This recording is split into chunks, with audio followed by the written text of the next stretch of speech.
في العمق من طلبها رياض، وصلته هاي كرة جول، راح رياض، دخل رياض، يوصل رياض ياخذ قطع عمليات، رياض بابا جول.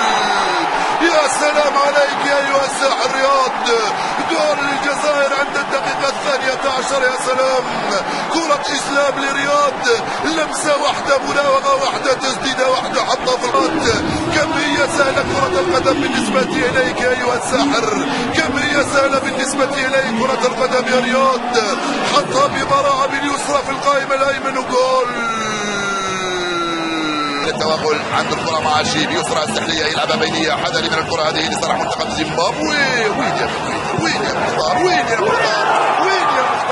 انت، وين يا مختار رايح انت. جول لمنتخب زيمبابوي عن طريق يا مختار. شوف الكرة هذه وين رايح. الكرة والتسديدة الأرضية الزاحفة على يسار رايس وابن بولحي. حتى الكرة التسديدة هذه يا رايس من زاوية تقريبا ميتة، بعيدة تماما وليست قوية كثير، أرضية. رايس وابن بولحي مش عارف، ما كنتش تنتظر أن باصرة وبرخيط باصرة دخل. عجيب أمرك يا مختار، عجيب أمرك يا مختار. هذه أنا والله ما نعرف.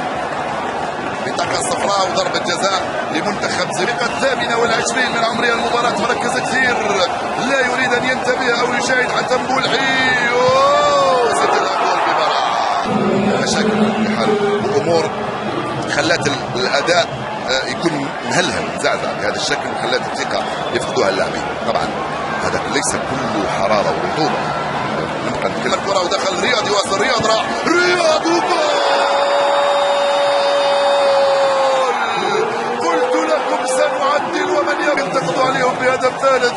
رياض استلم، رياض قرر، رياض راوغ، رياض سدد، رياض جول تعادل للمنتخب الجزائري.